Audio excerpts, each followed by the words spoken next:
Hey, what's up, lightboltjoe here. Today we're going to discuss the 2024 Disney Plus original show miniseries, Dream Productions. 4 episodes long, 20-something minutes per episode. So you're basically watching an hour and a half long film.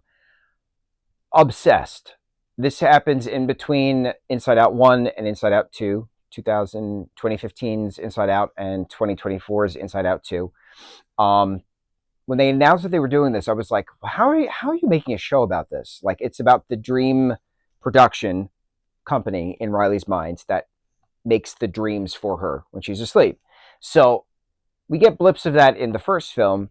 And then when they announced that they were making this alongside the sequel, a lot of us were like, how is this? How? Why? This was one of the best Pixar things I've ever seen. No joke. I actually prefer this show more. I like this show more. I love this show more than I do Inside Out 1 and 2, the films. I got so choked up at the last episode about making your own dreams in regards to lucid dreaming, and I could not. I couldn't believe what we were watching. This show talked about stream of consciousness at one point in regards to speaking to headquarters for mom and dad, as well as Riley.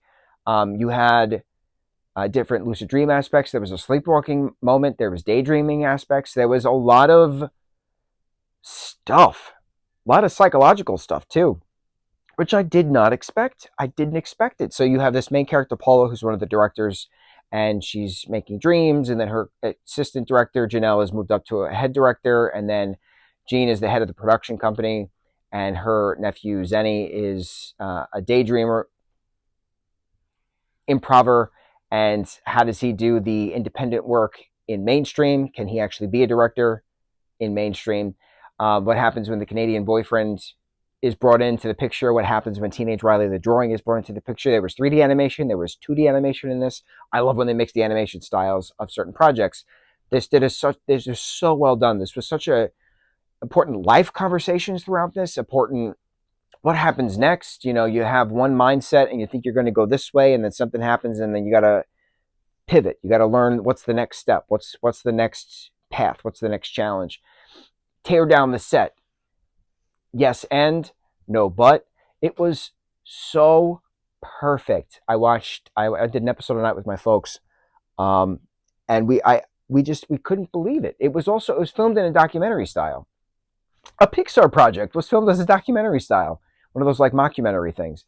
It was so well done. The melatonin dog, Mel for short, anytime you pet her, just knocks you out. It was so well done. I have nothing negative to say about this project.